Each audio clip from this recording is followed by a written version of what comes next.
Hi friends, ఎలా ఉన్నారు? బాగున్నారా? ఈరోజు నేను గోంగూర పచ్చిమిర్చి చట్నీ చాలా సింపుల్ పద్ధతిలో ఎలా చేయాలో చూపిస్తానండి. మొదటిగా గోంగూర అంతా తుంపి మంచిగా కడిగి ఒక ప్లేట్లో తీసుకున్నాను. అలాగే పచ్చిమిర్చి కూడా తగినన్ని పచ్చిమిర్చినండి. నేనైతే 8, 9 పచ్చిమిర్చి తీసుకున్నాను. 10 వరకు తీసుకొని మంచిగా కడిగి పెట్టానండి. ఇప్పుడు మనం స్టవ్ వెలిగించి ఒక కళాయి పెట్టాలి. అందులో పచ్చిమిర్చి వేయాలండి. పచ్చిమిర్చి ఇప్పుడే కడిగాం కాబట్టి తడి తడిగా ఉంటాయి కాబట్టి ఫస్ట్ పచ్చిమిర్చి ఏసి అయి కొంచెం డ్రై అవ్వాలండి. కొంచెం డ్రై అయ్యాక ఇప్పుడు మనం ఇందులో కావాల్సినవి చూడండి, పచ్చిమిర్చి అన్నీ వేసేసానండి. ఇప్పుడు ఎల్లుల్లిపాయలండి. ఎల్లుల్లిపాయలు గూడా వేసేయాలి. ఈ పచ్చిమిర్చి వాటికున్న తడి మొత్తం పోతుందండి. కొంచెం స్టవ్ సిమ్‌లో బెట్టి, ఇలా ముందే వేయడం వలన ఆ తడంతా పోతుంది. ఇప్పుడు వెల్లుల్లి రెబ్బలు ఒక 3 ఇలా కట్ జేసి వెయ్యాలండి. అది వేడెక్కి అవి చిమ్ముతాయి గాబట్టి కొంచెం కట్ జేయాలి. అలాగే జీలకర్ర గూడా ఒక స్పూన్ వెయ్యాలండి. అలాగే మళ్ళీ మెంతులండి. మెంతులు వేయడం వలన చాలా టేస్ట్‌గా ఉంటుందనమాట ఈ పచ్చడి. ఇలా కలుపుతూ ఈ డ్రైగానే ఫ్రై చేయాలి. మెంతులు గూడా ఒక స్పూన్ వేశానండి. ఇప్పుడు ఇవన్నీ డ్రై జేయాలండి. మంచిగా డ్రై అయిపోతాయి ఇప్పుడు. స్టవ్ సిమ్‌లో బెట్టి చూడండి, పచ్చిమిర్చి గూడా వేడెక్కాయి. మెంతులు, జీలకర్ర వేడెక్కింది. ఇప్పుడు మనము ఒక్క స్పూన్ ఆయిల్ వేయాలండి. ఒక్క స్పూన్ ఆయిల్ వేసి కొంచెం ఒక 2 మినిట్స్ మంచిగా ఇలా కలపాలి. చూడండి కలిపాక ఇప్పుడు మనం ఇందులోనే గోంగూర వేసేయాలండి. ఈ గోంగూర, పచ్చిమిర్చి కలిసి ఉడుకుతుంది గదండీ!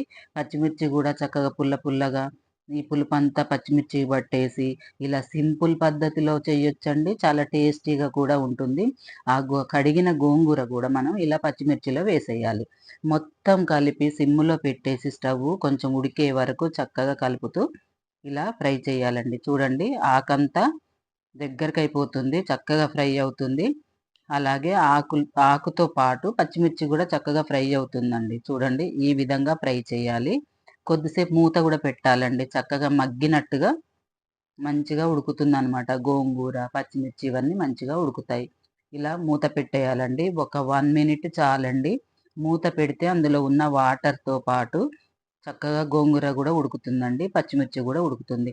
అంతే అండి, ఉడకటం అయిపోయింది. ఇప్పుడు మనము ఈ ఉడికిన గోంగూరని, పచ్చిమిర్చిని మనము మిక్సీ జార్‌లో వేసి మిక్సీ పట్టాలండి. కొద్దిసేపు ఆరబెట్టాలండి. మరి స్టవ్ మీద దింపగానే జార్‌లో వేస్తే జార్ పాడవుతుంది. కొంచెం సేపు ఆరాక ఇప్పుడు మనము ఈ మిక్సీ జార్‌లో వేసేసి మంచిగా మిక్సీ పట్టాలండి.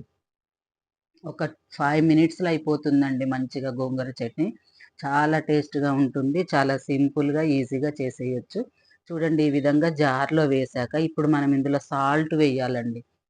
మిక్సీ పట్టేటప్పుడు మనం సాల్ట్ వేస్తే ఆ పచ్చడికి మొత్తం సాల్ట్ పడుతుంది. తగినంత సాల్ట్ వేయాలండి. పచ్చిమిర్చి గూడా చూడండి డ్రైగా లేకుండా చక్కగా ఉడికినట్టుగా ఉంది. ఇలా ఉడకటం వలన చాలా టేస్ట్‌గా ఉంటుందండి. ఇప్పుడు సాల్ట్ వేశాను. ఇప్పుడు మనము ఇలా మూత పెట్టేసి మిక్సీ పట్టేయాలండి. చూడండి ఈ కలర్ తోటి మంచిగా మిక్సీ అయింది చూడండి. ఇలా మిక్సీ అయిపోయిందండి. ఇందులో మనం ఒకసారి సాల్ట్ చూసుకోవచ్చండి మళ్ళీ. ఒకసారి సాల్ట్ చూసి ఒకవేళ తక్కువైనట్టయితే ఇంకొంచెం సాల్ట్ వేసి కలపాలి. మంచిగా చూడండి చక్కగా మిక్సీ అయింది ఇదంతా. ఇప్పుడు సాల్ట్ చూసి కొంచెం తక్కువైతే మళ్ళీ కలుపుకోవాలండి. అంతే అండి. గోంగూర, పచ్చిమిర్చి పచ్చడి చాలా సింపుల్‌గా అయిపోయింది. ఇప్పుడు మనము ఇదంతా కలిపాక, ఈ పట్టిన పచ్చడిని తాలింపు వేసేయాలండి. తాలింపు వెయ్యకపోయినా గూడా అది ఇలా తిన్నా బానే ఉంటుంది. కొంచెం తాలింపు వేస్తే ఇంకొంచెం టేస్ట్‌గా ఉంటుంది కాబట్టి తాలింపు వేస్తే బావుంటుంది. చూడండి ఇప్పుడు ఇదంతా సాల్ట్ వేసి కలిపేసాను. ఇప్పుడు మనము తాలింపు వేయడమేనండి. చక్కగా పచ్చిమిర్చి పచ్చి పచ్చిగా, గింజలు గూడా పచ్చి పచ్చిగా చాలా టేస్ట్‌గా ఉంటుందండి ఇలా పచ్చడి చేయడం వలన. చూడండి ఇప్పుడు మనము అదే గోంగూర ఉడకబెట్టిన కళాయి మళ్ళీ స్టవ్ మీద పెట్టేయాలండి. పెట్టి ఒక్క స్పూను ఆయిల్ వేయాలి. 1, 2 స్పూన్ల ఆయిల్ వేయాలండి. ఇప్పుడు తాలింపు వేసేయాలన్నమాట. ఎండుమిర్చి ఒక 2, 3 వేయాలి. అలాగే వెల్లుల్లి రెబ్బలండి, జీలకర్ర, ఆవాలు, కరివేపాకు గూడా వేసేయాలండి. అంతే అండి, తాలింపు కూడా రెడీ అయిపోయింది. చాలా సింపుల్ పద్ధతిలో గోంగూర పచ్చడి గూడా రెడీ అయిపోతుంది. ఇప్పుడు మనము మిక్సీ పట్టిన ఈ గోంగూర ఉంది గదండీ! ఇది తాలింపులో వేసేయాలి. ఒక 1 మినిట్ అలా తాలింపులో ఉడకనివ్వాలండి. అంతే.